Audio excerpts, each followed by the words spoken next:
مجھے پتہ لگا ہے کہ کراچی میں بلونز آئے ہیں ایسے جس پہ پیارے آقا علیہ السلام کے نام نامش میں گرامی لکھے ہوئے ہیں۔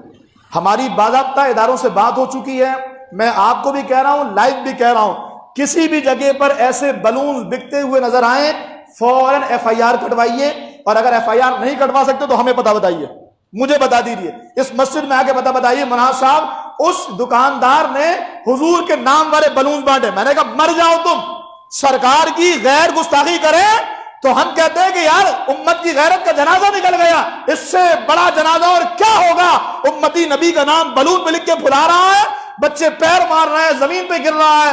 میں کہتا ہوں اس سے پہلے تمہیں موت کیوں نہیں آ گئی کہ تم نے حضور کے نام کے تقدس کو ایسے پامال کیا؟ کتنی بڑی سازش ہمارے خلاف یہ ہے۔ اور جو میلاد کے خلاف بھونکنے والے ہیں وہ بلون، دیکھو یہ تمہارا میلاد ہے۔ میں نے کہا تم بھی اوقات میں رہو، ہمیں سب پتہ ہے اپنے کون ہے مخالف کون ہے، ہم تعاقب کرنا بھی جانتے ہیں۔ تو میں آپ سے کہہ رہا ہوں یہ بلونز پر جہاں جہاں حضور کے نام نامی اس میں گرامی والے بلونز بک رہے ہوں، کوئی چھپا کے بیچ رہا ہو، اعلانیہ بیچ رہا ہو، آپ کی ذمہ داری بنتی ہے اس بندے کو کہیے کہ یہ ساری چیزیں، یہ عمل درست نہیں ہے۔ وہ کہے گا میں پیسوں سے لایا ہوں، میں آپ سے کہتا ہوں میں اس کا سارا پیسہ اپنے پلے سے ادا کروں گا۔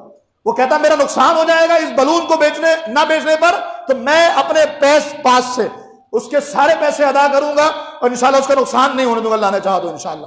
لیکن اگر وہ باز نہیں آتا، اپنا کاروبار کرتا ہے اور اس انداز سے کر رہا ہے کہ حضور کے نام کا تقدس پامال ہو رہا ہے، ایف آئی آر کٹوائیے، آپ کی ذمہ داری ہے، قانونی چارہ جوئی کیجئے۔ اگر آپ نہیں کر سکتے ہیں، اتنی بھی ہمت نہیں ہے تو آپ مجھے بتائیے، انشاءاللہ ہمارے ساتھ ہمارے دوست بھی ہیں، ہم سارے مل کے اس کے خلاف ایف آئی آر کٹوائیں گے اور آخری حد تک اس کے خلاف کارروائی کریں گے تاکہ کوئی ملعون اس کراچی کی سرزمین پر، اس پاکستان کی سرزمین پر میرے محبوب کریم علیہ السلام کی شان میں گستاخی کی جسارت نہ کر سکے۔ ظالموں، محفل میلاد یا ربیع الاول کا مہینہ ہم مناتے اسی لیے ہیں تاکہ حضور کی شان اور لوگوں کے ذہنوں میں راسخ ہو جائے، اس لیے تھوڑی کہ پیارے محبوب علیہ السلام کی محبت کم ہو جائے، حضور کی عقیدت کم ہو جائے، حضور کا پیار کم ہو جائے۔